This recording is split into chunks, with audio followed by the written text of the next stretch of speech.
Estás escuchando Palabra y Presencia con Jorge Sanabria, trayendo inspiración y motivación bíblica para nuestro día a día. En el día de hoy vamos a tener una corta conversación profundizando en el tema de la salvación y el pecado. Pero antes de entrar en el tema en el día de hoy, oremos. Padre, en el poderoso nombre de nuestro Señor Jesús, venimos a tu poderosa presencia a darte toda gloria, toda honra, alabanza y adoración. Te damos gracias por esta oportunidad, Dios, que nos das de enseñar tu palabra. Te damos gracias por la oportunidad de exaltar. Te damos gracias, Dios, por las personas que nos escuchan. Te damos gracias, Dios, por tu presencia, por tu palabra, por tu amor, por la salvación. Ahora, Espíritu Santo, me deposito en tus manos para que seas tú hablando a través de mí, para que seas tú, Espíritu Santo, trayendo claridad en el asunto, para que pongas palabras de sabiduría, de ciencia, de revelación a nuestras vidas. También te pido, Espíritu Santo, que a las personas que van a escuchar esta corta reflexión en el día de hoy, prepare sus mentes y su corazón para recibir aquello que les corresponde en sus vidas, Señor. Te pido, Espíritu Santo, que los alcances, que la semilla sea plantada, que esta semilla crezca y dé fruto al 100, al 20, al 30, al 40, al 50 por uno. Ejercemos tu autoridad, Jesús, en el mundo espiritual y atamos toda fuerza del enemigo que intente traer confusión, que intente impedir que la palabra alcance a las vidas. En el nombre de Jesús hemos orado, y una iglesia lavada por la sangre del Cordero dice amén. En esta corta reflexión no vamos a estar usando un versículo base en específico, y con toda honestidad, la enseñanza en el día de hoy es el fruto de algo que me aconteció hace unos días atrás. No es la primera vez que hablamos de este tema de la salvación y del pecado en palabra y presencia, pero después de esta experiencia entiendo por qué Pablo decía que era bueno decirle las mismas cosas una y otra vez a las personas, porque mientras más el Señor expande el alcance de palabra y presencia, puedo ver con tristeza cómo las personas no entienden el concepto de la salvación en Jesús, ni el impacto del pecado en la misma. Cuando tú predicas la gracia en Jesús, como la Biblia la enseña, lamentablemente siempre va a ser malinterpretada. Pasó en el tiempo de Jesús y pasa en el día de hoy. Cuando leemos la Escritura, a Jesús lo persiguieron por dos razones. Estaba el grupo del sumo sacerdote y sus allegados, que la Biblia nos dice que lo hicieron por envidia. La evidencia bíblica la encontramos cuando Pilato está hablando de ser que quiere que hagan con Jesús, rey de los judíos, porque sabía que por envidia lo habían entregado. Y esta evidencia bíblica se extiende porque a donde quiera que Jesús se movía, las masas le seguían, y esto causaba envidia en los líderes de aquel entonces. De ese grupo no me voy a enfocar en el día de hoy, porque es común, lo vemos en el trabajo, lo vemos en las iglesias, lo vemos en la sociedad, a veces hasta lo vemos en nuestras vidas.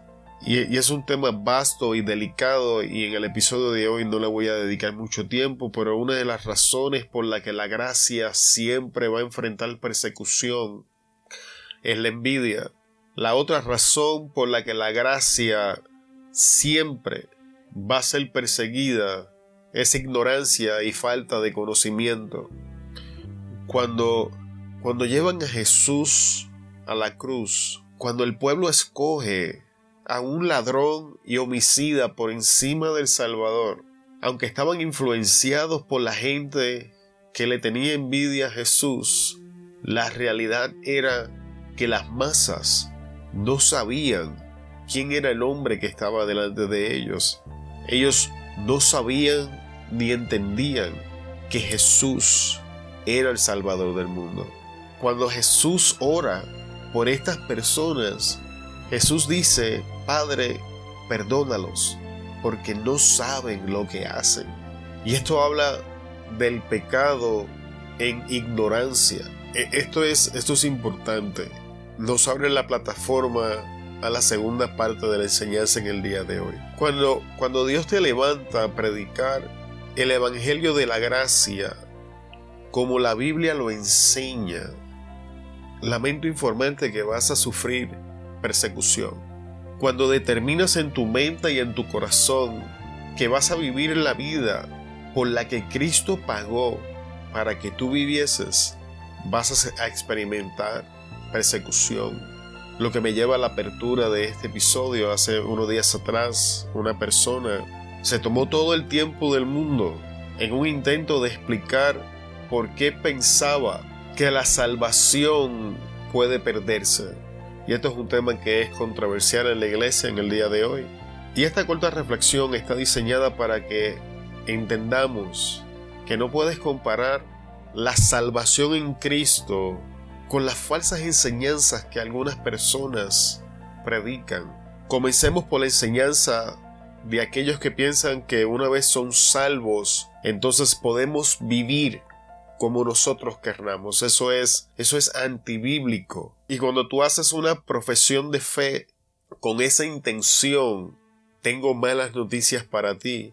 Jamás fuiste salvo, porque la intención de tu corazón nunca fue entrar en la gracia para que la gracia hiciera su trabajo en tu vida, sino que hiciste una profesión de fe con la intención del corazón de continuar tu vida sin la preocupación de una condenación eterna. Y eso es una falsa enseñanza, es una falsa doctrina, y no es lo que enseñamos en Palabra y Presencia. Las personas que tienen esta línea de pensamiento, malas noticias, no funciona de esa manera. No funciona así.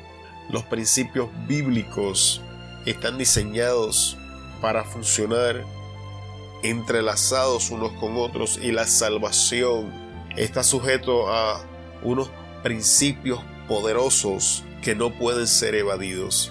Así que sacamos la primera falsa enseñanza fuera, que es la de me voy a convertir para continuar mi vida en pecado. Es incorrecto, no es cierto. Pablo enfrenta a estas personas, eran los que enseñaban en el tiempo de Pablo: entonces hagamos males para que vengan bienes. El apóstol, no recuerdo en qué epístola, nos enseña de que nosotros los que nos convertimos, nosotros los que nacemos de nuevo, ya no podemos intencionalmente vivir para el pecado. La próxima enseñanza que quiero compartir en el día de hoy con ustedes es el evangelio enfocado solo en la prosperidad. Dios es el dueño de la plata y del oro. Es lo que la Biblia enseña. Dios definitivamente quiere prosperar a su pueblo. Dios definitivamente quiere que su pueblo tenga estabilidad económica. Es parte del plan. Está escrito en la Biblia. Los grandes hombres de la fe empezaron de una manera y terminaron en abundancia, porque eso es parte de la bendición, pero no es la prioridad de Dios.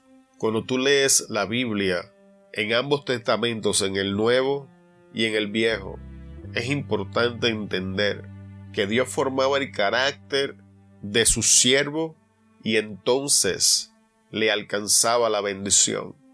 Y esto es importante porque si no entendemos esto, no vamos a entender por qué no prosperamos en el Evangelio. Si predicamos el Evangelio basado en prosperidad, sin la formación del carácter, no estamos enseñando otra cosa que lo que la Biblia enseña, que es el espíritu de Mamón. Es lo que Jesús enseñaba, son los que le sirven a las riquezas de este mundo. Y esta enseñanza también es antibíblica. No estamos de acuerdo con ella, no la practicamos, no la enseñamos. Creemos que Dios quiere prosperar a su pueblo. Definitivamente, a modo de testimonio, yo he visto cómo Dios ha prosperado en mi vida. Si este es el primer episodio que escuchas de Palabra y Presencia, entonces permítame hacer un resumen de mi vida. Yo inicié mi vida siendo un drogadicto. Yo fui adicto a las drogas por 13 años de mi vida. Fui deambulante, dormí en carros abandonados, días sin bañarme. Dios llega a mi vida e inicia los cambios. En el día de hoy llevamos casi 11 años sobrio, 11 años limpio, 11 años caminando de la mano del Señor. Y Dios ha prosperado mi vida. Ahora he tardado 11 años en este proceso. Lo primero que Dios puso en mis manos fue un pequeño estudio. Era un apartamento que no era ni un cuarto, era un pequeño cuadrito que tenía cocina y tenía baño. En ese cuartito ya llevaba año y medio sirviéndole al Señor.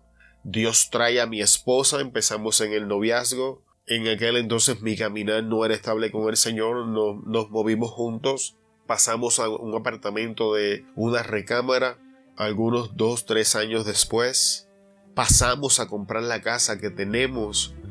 Estando en esta casa, Dios pone en nuestro corazón, es tiempo de que arregles tu vida. Entonces oficialmente nos casamos. Poco después de eso, Dios puso en mi mano el negocio. Compramos el negocio. Ahora tan reciente como hace una semana atrás, ni una semana atrás, como 3-4 días atrás, el jueves pasado, comenzamos a estudiar en lo que va a ser la próxima etapa en la vida de Jorge Sanabria. Entonces, Dios ha ido prosperando mis pasos, pero antes de Dios añadir estas cosas a mi vida, procesa mi carácter, procesa mi alma y me capacita para recibirlas, para que me beneficien y no me hagan daño. Estas cosas no son más importantes en mi vida que Dios. Dios es la base, es el fundamento, es la roca de mi vida, y en eso depende la prosperidad bíblica. Si no, la prosperidad se convierte en un ídolo. Y es lo que la Biblia enseña, repito, como el espíritu de Mamón, que es el amor a las riquezas de este mundo. Y Jesús es claro. Jesús enseña, no puedes amar a Dios y a las riquezas. No significa que la prosperidad es mala. Significa que cuando tú tienes prosperidad fuera del orden bíblico y te enfocas en el dinero, te enfocas en los bienes, te enfocas en esas cosas, ya te saliste de la gracia y estás operando en otro espíritu. Y es importante dejar eso establecido. Otras 3 enseñanzas que he visto son las de solo Jehová, solo Jesús o solo Espíritu. Las 3 enseñanzas están equivocadas. La Biblia es clara. Desde el libro de Génesis hasta el libro de Apocalipsis encontramos a Padre, Hijo y Espíritu Santo. La Biblia es clara y nos enseña que al Padre le plació que la única forma en que nosotros nos podemos relacionar con Él es a través de nuestro Señor Jesucristo. Y recibimos el Espíritu Santo, y el Espíritu Santo tiene la capacidad de trabajar en nuestra vida solo a través de nuestro Señor Jesús. Y esto es importante. Dios en su sabiduría estableció este principio para que no pudiese ser dividido. No podemos servirle a un Dios incompleto. Todo proviene del Padre, eso es lo que la Biblia enseña. Nos alcanza en el sacrificio de Jesús y es manifiesto en nuestras vidas a través de la transformación que el Espíritu Santo trae en nosotros.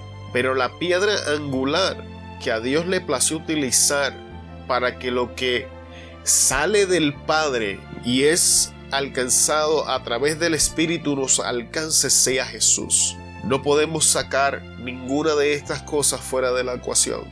No podemos relacionarnos con el Padre por ningún otro medio que no sea Jesús. El que tiene oídos para escuchar, que oiga. Y no podemos recibir las cosas que Jesús murió para que recibiéramos y que salen y provienen del Padre si no es a través del Espíritu Santo. Así que esa enseñanza también está equivocada. La próxima enseñanza que habla de la salvación es la salvación con regulaciones. Y esta es la salvación que nos enseña que la salvación se pierde. No hay ninguna evidencia bíblica que diga que podemos perder la salvación. Empezando el episodio, empezando la enseñanza, atacamos el punto de los que se convierten e intentan explotar la salvación y demostramos que esas personas nunca fueron salvas. Jesús, pues la gente le gusta citar palabras de Jesús cuando habla de la obediencia, cuando habla de todas estas cosas en un intento de regular. Jesús nos enseña la parábola del hijo pródigo. Y esta parábola tiene 3 elementos que nos demuestran el panorama completo de lo que es la salvación. Tenemos al padre del hogar, tenemos al hermano que se queda y al hijo que se va. No vamos a profundizar en la enseñanza, ya tenemos enseñanza de eso aquí en Palabra y Presencia, puedes ir a escucharlas. Lo que queremos enseñar en el día de hoy son estos 3 elementos para demostrarte que la salvación no se puede perder. ¿Y cuál es el problema de la salvación por regulaciones? Escucha, ve a la Biblia, lee la parábola del hijo pródigo y una vez la encuentre, pregúntate, ¿cuándo Jesús deja de referirse al pródigo como hijo? Ni una sola ocasión Jesús le dejó de llamar hijo. Y esto es importante. Este principio espiritual se aplica al principio natural. Nuestros hijos pueden comportarse de la peor forma en el mundo. Pueden decir, ese no es mi padre, esa no es mi madre, pero nunca van a poder romper la relación ni el vínculo que hay. Jamás van a poder dejar de ser hijos. Y lo mismo acontece una vez tú entras en la profesión de fe genuina en Jesús. Tus tropiezos, tus engaños, tus caídas no cambian tu estatus de hijo. Y esto es importante porque no es lo mismo vivir intentando explotar la salvación que lo que le está pasando al pródigo. El pródigo sale y abandona su hogar bajo una mentira, bajo un engaño. La verdad no estaba clara ante sus ojos. Él había creído la mentira del mundo y se fue y vivió conforme a esa mentira. Y entonces, cuando la verdad lo alcanza, es que recobra sus sentidos, regresa a su casa, lo que nos lleva a la actitud del Padre. Y la Biblia nos enseña que el Padre le estaba esperando, que el Padre le amaba. Cuando tú lees la historia, y es importante, recalco, esto es una historia que Jesús está enseñando. Cuando tú lees la historia, el Padre no le dejó finalizar el discurso que había preparado. Dios Padre está enfocado en cambiarnos y en transformarnos a través de Jesús, que en juzgarnos en esta etapa de la vida. No malinterprete, va a llegar el momento del juicio, pero ese momento no es hoy. Sin embargo, también nos habla del próximo hijo, que fue el que se quedó, y este es el hijo de la salvación regulada. Este es el hijo que dice, yo obedecí, yo hice todo lo que me dijiste, yo hice aquello, yo hice lo otro. Y ese es el problema con la salvación regulada. Y ante la presencia del Padre no hubo diferencia. El Padre a los dos los reconocía como hijos. Hello. En el libro de Isaías vemos una expresión brutal y totalmente franca de la boca del Padre hacia Isaías, que nos dice su opinión de una salvación basada en nuestra justicia propia. El Padre dice que nuestras obras son como un trapo de inmundicia, que no es otra cosa que la toalla sanitaria que usan las mujeres en el tiempo de su menstruación. ante su presencia. Así que si te estás acercando a la salvación o estás basando tu salvación bajo tus regulaciones y estándares, sino yo obedezco bajo tus estándares, oro, ayuno, leo la Biblia bajo tus estándares, predico y enseño bajo tus estándares, te tengo noticia, todo eso ante la presencia de Dios es basura. Por eso era que Jesús enseñaba otra parábola atacando este principio. ¿Acaso cuando tu esclavo regresa del campo, le dices siéntate y come, no le dices sírveme y entonces siéntate tú a comer? De la misma manera di, siervo inútil soy. Y esto es lo que enseñamos en Palabra y Presencia. Yo no creo, no apoyo, ni estoy de acuerdo con la salvación regulada. Yo no enseño la palabra para ser salvo. Hacemos estas cosas porque somos salvos. No oro ni intento buscar el rostro de Dios para ser salvo ni mantener mi salvación. Este es el privilegio que me alcanza por la salvación. Entendamos la salvación, lo que nos lleva al tema del pecado. Todavía hay personas en el sol de hoy que piensan que el pecado tiene la capacidad de robarte la salvación. Si esto fuese así, ninguno de nosotros seríamos salvos. La Biblia nos enseña que no hay un hombre que sea siempre justo y nunca peque. Entonces, ¿cuál es el problema? El problema es que toda mi vida yo he escuchado de dos clases de pecado. El pecado de omisión, que David ora por él, líbrame de los que me son ocultos, que son los pecados que hacemos si no nos damos cuenta durante el día, pero hemos pecado y hemos ofendido. El pecado producto de nuestra caída.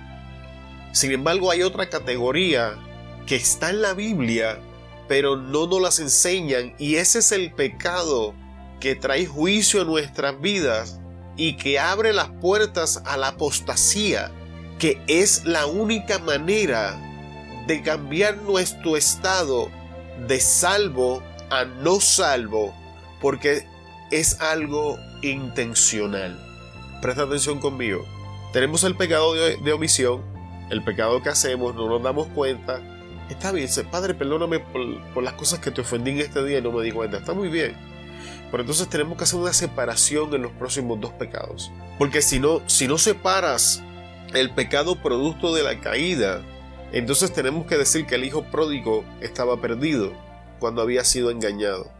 Y entonces no entenderíamos la advertencia en el libro de Hebreos, donde enseña que aquellos que han alcanzado el conocimiento de la verdad y que han comido y disfrutado de los frutos de la era venidera, si se vuelven atrás, ya no tienen la oportunidad de regresar porque no pueden crucificar a Cristo nuevamente por su pecado.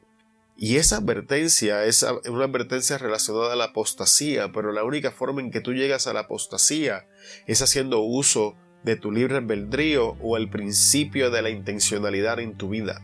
Esta categoría de pecado, que es el pecado intencional, la encontramos tanto en el Nuevo Testamento como en el Viejo Testamento. En la vida de David en el tiempo de la guerra sale, ve a Betsabé desnuda, la llama, comete adulterio con ella, queda embarazada. Entonces aquí es donde viene el pecado intencional.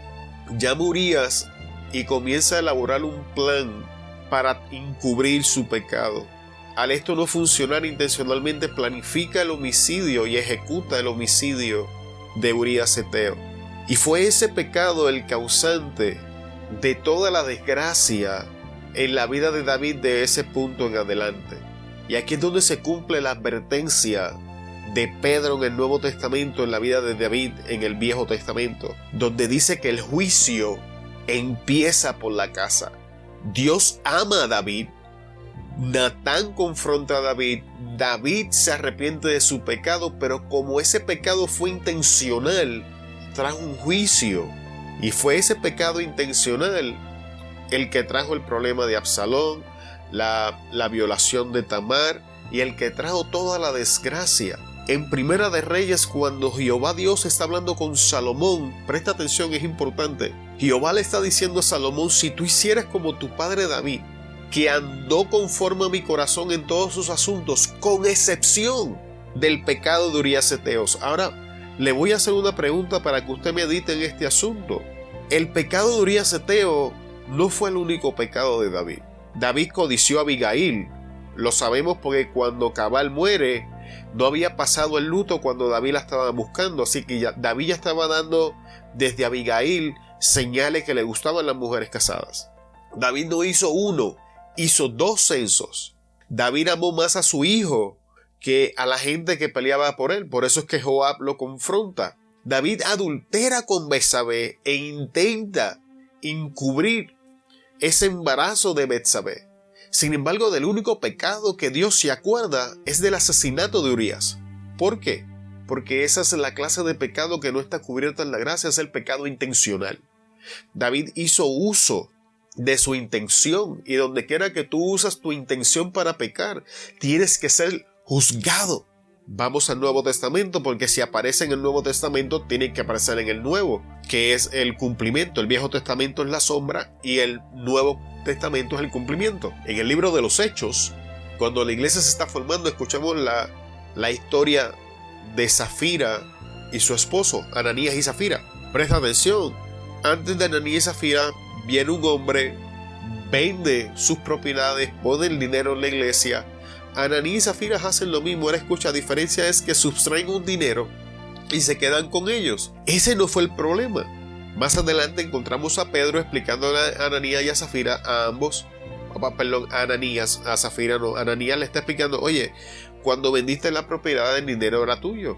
Te pudiste haber quedado con todo el dinero y no había problema. Entonces, ¿cuál fue el problema? El problema es que Ananías y Zafira, ellos los dos intencionalmente crearon un plan para mentir en la iglesia y dejarles y quedar ellos como que habían hecho una buena obra y habían dado todo el dinero.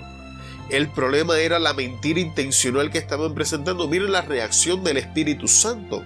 La Biblia enseña que ambos murieron. Ese es el pecado intencional, y esta es la misma advertencia que nos da Pedro cuando está hablando de su epístola, de que el juicio empieza por la casa. Cuando nosotros pecamos intencionalmente, escucha bien, Dios tiene que juzgarnos, porque el pecado intencional no está cubierto en la sangre de Jesús, y Dios por amor nos juzga para que podamos mantener la salvación, que fue lo que le pasó a David. ¿Estás escuchando? Cuando una persona entonces comienza a hacer uso de su intencionalidad para pecar, cruza la línea de la salvación y entra al territorio de la apostasía. Y no hay vuelta atrás, porque la Biblia enseña, Jesús hablando, que todo pecado del hombre será perdonado, menos la blasfemia contra el Espíritu Santo, porque ese es un pecado intencional. El pecado intencional no tiene perdón. Y una vez el Espíritu Santo se aleja de ti, ya no hay quien te convenza de pecado, ya no hay quien te traiga el conocimiento de la verdad, ya no hay quien tome de lo de Jesús y lo traiga a tu vida, lo que compagina con la enseñanza de Dios Padre, Hijo, Espíritu Santo. Espero que en la enseñanza de hoy hayas podido entender de por qué el apóstol Pablo enseñaba que la gracia es promiscua. La gracia se va con cualquiera, la gracia va a estar en todos lugares. Por eso el apóstol Pablo enseñaba: donde abundó el pecado, sobreabundó la gracia. La única forma de perder tu salvación es haciendo uso de tu intencionalidad. Así que si estás preocupado por perder tu salvación, si estás preocupado por blasfemar en contra del Espíritu Santo, si estás preocupado porque no oras, no ayunas, no lees la Biblia suficiente, tranquilo, tranquila, tu salvación está intacta y tus preocupaciones son la señal de esto. Sin embargo, Dios no quiere que vivas preocupado o preocupada. Dios quiere que entres a su lugar de descanso. Inicia una conversación con el Espíritu Santo.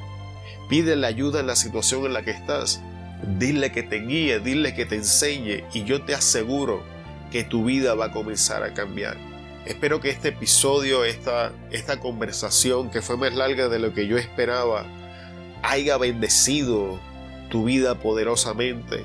Te bendecimos en el poderoso nombre de Jesús. Y se despide Jorge Sanabria de Palabra y Presencia. Te esperamos en el próximo episodio. Hasta luego.